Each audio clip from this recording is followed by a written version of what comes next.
Hey, I'm Carl from Abt, and in this video I'll be giving you a quick rundown of the differences between the LG OLED TV lineup for 2024, so stick around.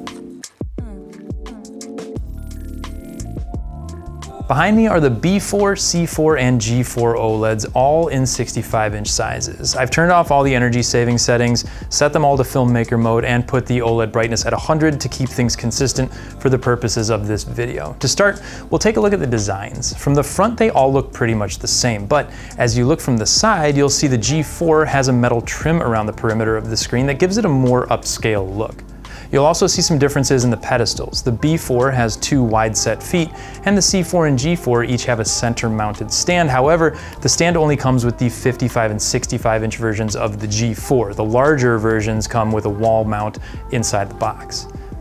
Moving on, let's talk about all the connections. All three series come with 4 HDMI 2.1s, which is great, but the C4 and G4 support 4K at up to 144 Hz through theirs. The B4 only supports 4K at up to 120 Hz. This means they'll all be great for next-gen gaming consoles like PS5 and Xbox Series X, but if you're a PC gamer and you have the hardware to support it, you'll probably want to consider the C4 or the G4. Then you have the USBs. The C4 and G4 each get 3, the B4 only has 2. This likely won't affect a ton of people, but the more USB ports you have, the more devices you can plug in. So if you have videos on one thumb drive, pictures on another, and then you also have a streaming device plugged in that can be powered through USB, the C4 and G4 can accommodate all that, but typically 2 is going to be plenty, so the B4 should be fine in most of those cases anyways.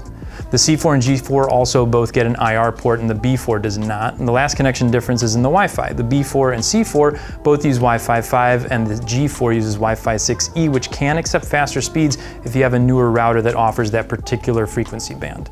Another area where you'll notice some differences is in the audio. The B4 uses a 2-channel 20-watt setup, C4 gets 2.2 channels and 40 watts, and the G4 has a 4.2 channel system with 60 watts. The C4 and G4 do definitely sound better than the B4, but honestly, these pictures are all so good that we do highly recommend budgeting for a soundbar or a component system to add to any one of these. As far as the operating systems goes, these all get WebOS 24, but there is one feature difference to note that some people may appreciate. The B4 doesn't have hands-free voice control built in, so if you want to use your voice to control the TV, you'll need to press the microphone button on the remote.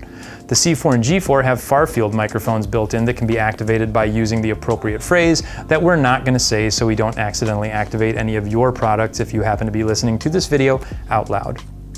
Then we've got the pictures, and this is really just a case of good, better, and best. You can't go wrong with any of these three, but as you go up, there are definitely advantages. To start, they all have different processors. The B4 gets the Alpha 8 AI 4K processor, C4 gets the Alpha 9 processor 4K Gen 7, and the G4 has the Alpha 11 processor 4K.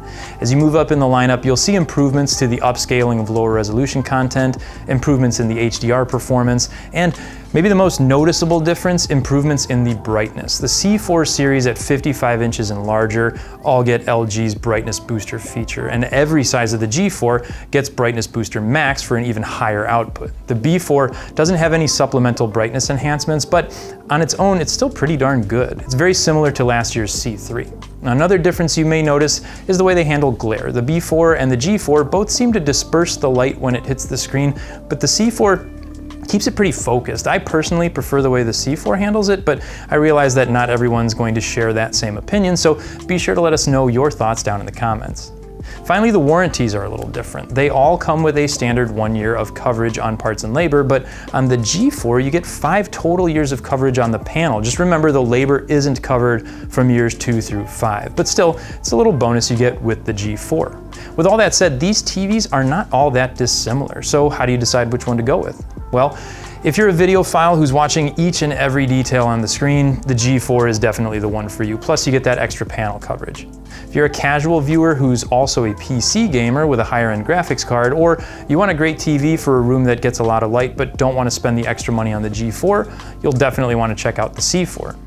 The B4 is going to be a great option if you've got a PS5 or Xbox Series X and you're just a casual TV viewer looking for a model with outstanding colors and black levels, but you don't necessarily care about the extra processing and the brightness of the other two. Honestly, the C4 and B4 are not all that different in price, so depending on what types of promotions are going on, you can occasionally find them at the same price or really close to one another. And with that being said, even at the retail prices, if you're thinking about going with the B4, you may find it worthwhile spending a little extra and getting the extra brightness that the C4 offers at those larger sizes.